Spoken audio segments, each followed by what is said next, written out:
They say it was over in 12 seconds. Not because anyone was knocked unconscious. Not because voices were raised. When it ended, 6 black belts were still standing. So was Bruce Lee. What changed was not visible at first. No bruises. No celebration. Only a silence that followed him out of the room and stayed with everyone else for years. Those who witnessed it agree on one thing: whatever happened in those 12 seconds redefined who held authority there. And no one asked for a rematch. The space itself was unremarkable. A wooden floor, fluorescent lights that hummed quietly, mirrors along one wall, and the faint smell of sweat and liniment. Nothing suggested legend would be made there, and yet, as witnesses would later insist, it carried an energy that could not be measured. Every corner, every beam of light, seemed to hold a memory of movement, of discipline, of control. Before anyone stepped inside, there were rules, though they were never spoken aloud. Respect, observation, restraint. The hierarchy of rank was understood. Those who entered with belts tied tightly around their waists expected that authority would carry weight. And in that room, authority mattered, not just physical skill, but the kind that could shift perception in a glance. Bruce Lee entered without ceremony. No belt displayed, no posturing, no attempt to assert dominance through conventional markers. His shoes made a soft, deliberate sound on the wooden floor, the echoes absorbed by silence. People later said it was a calm presence, but it carried something heavier than reputation. A certainty that demanded attention before a word was spoken. Observers note how ordinary the gathering seemed at first. 6 black belts, standing as they had countless times before, in formation, waiting to gauge a newcomer. Their confidence was steady, built over years of training and victories. Yet there was a tension in the room that they could not name. It was not fear, exactly, but a subtle, undeniable awareness that the ordinary rules might not apply here. No one moved. There was no introduction. No challenge was issued. Stillness stretched longer than anyone expected, and in that quiet, the room revealed itself. Hierarchy, training, and titles were tested not by words or gestures, but by presence itself. It was in the way Bruce shifted his weight slightly, in the calm of his eyes, in the minimal space he occupied. Witnesses often returned to this detail. The room had changed before the first motion began. The ordinary expectations of a sparring session, posture, stance, cautious probing, were replaced by a suspended attention. Every participant was aware that something was different, though no one yet understood how. Time, in those moments, slowed, not dramatically, but enough that the finality of what was about to happen felt inevitable. The 6 black belts were measured men, each carrying a reputation that preceded them. Years of practice, public recognition, victories in competitions, they were confident in their ranks, confident in the structure their belts represented. Titles meant authority. Titles meant that when they entered a room, it was understood they held weight. And yet, as they stood before Bruce Lee, those titles mattered less than they thought. He carried none of the outward markers of rank. No ceremonial stance, no formal bow, no deliberate positioning. He did not seek to impress. He simply existed with a presence that quietly filled the space. Witnesses recall that in the seconds before contact, something imperceptible shifted. A subtle recalibration of expectations. The black belts moved instinctively into form, as they always did with challengers. Hands adjusted, feet found positions rehearsed countless times. Eyes scanned, seeking openings, seeking intention. They assumed their authority would guide the encounter, that their skill would dictate its rhythm. But presence, true mastery, cannot be predicted. Bruce did not mirror, he did not challenge convention. He made no announcement of capability, no sudden gesture to intimidate. Yet his presence alone forced the room to reconsider hierarchy. Some of the men admitted later that they felt, in that instant, the faint but undeniable pressure of judgment. Not from arrogance, but from quiet certainty. The contrast was stark. Titles, belts, and reputation weighed heavily on one side. On the other, calm confidence, practiced restraint, and an almost imperceptible control occupied the other. It was not a confrontation in the usual sense. It was a negotiation of attention, of authority, conducted entirely without noise. Witnesses often remember this moment as decisive, not for action, but for recognition. It was the instant they realized that rank alone would not dictate outcome. Presence could quietly and irrevocably claim space. The room had grown still in a way that was almost tangible. Every observer, whether student or casual witness, sensed that what was about to unfold was unlike ordinary practice. They did not speak. They did not shift unnecessarily. Even the air seemed heavier, as if the space itself acknowledged the presence of something decisive. Eyes were not fixed on movement, but on intention. Every glance measured balance. Every subtle shift of weight carried meaning. Witnesses later recalled a strange simultaneity. The 6 black belts were watching Bruce, and Bruce was watching them, but neither truly moved. Each man assessed the other, silently, almost imperceptibly, seeking patterns, testing responses, without a single gesture that could be called aggression. The weight of watching created tension not through fear or expectation, but through the inevitability of observation. Here, the public's gaze mattered as much as the participants' own skill. Their collective attention amplified the room, stretching seconds into what felt like minutes. Every small action, turning a hand slightly, tilting a head, adjusting a stance, was amplified in perception. In this chamber of quiet evaluation, even ordinary gestures carried consequences. A subtle misalignment, a premature shift, could reveal weakness. Witnesses often described the sensation as holding one's breath. A conscious restraint, waiting for something decisive to unfold, though no one yet knew how it would happen. The tension was not loud. It did not roar. It pressed quietly against the senses, an invisible weight that made the ordinary training room feel monumental. The black belts, despite their experience, could feel it pressing against their practiced confidence. And Bruce Lee, unmarked by ceremony or title, bore it with a calm that seemed to absorb rather than reflect the scrutiny. Then, almost imperceptibly, the room shifted.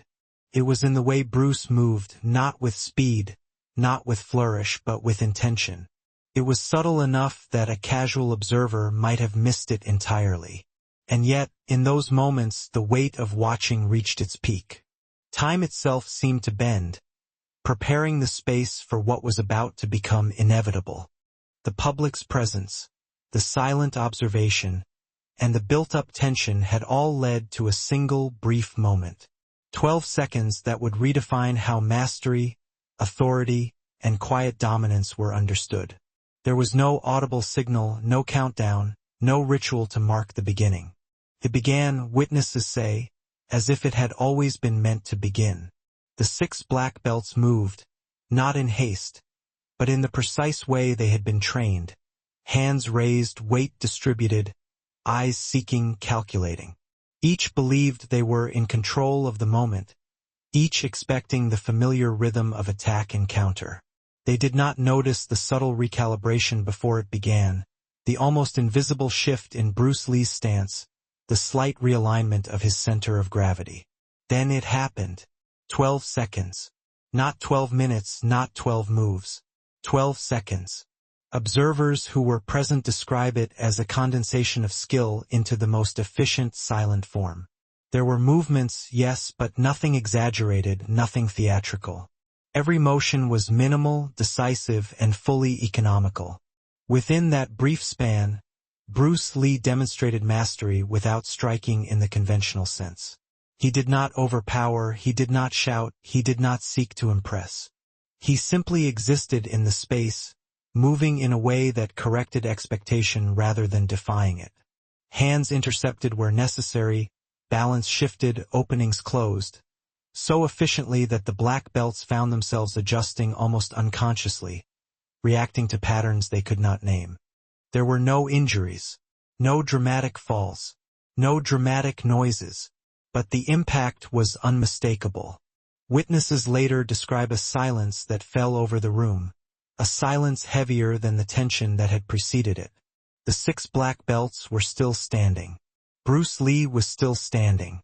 Yet something fundamental had changed. It was not a victory of force. It was a mastery of perception, of timing, of authority contained within a body and mind trained to act with absolute precision. Within 12 seconds, the hierarchy that had seemed obvious, the belts, the titles, the assumed authority had shifted, not visibly but irreversibly. Those who watch say that in those moments, one could feel the lesson without needing to name it. Control did not demand noise. Power did not demand aggression. And mastery did not demand demonstration. By the time the 12 seconds ended, the room had already acknowledged what had happened.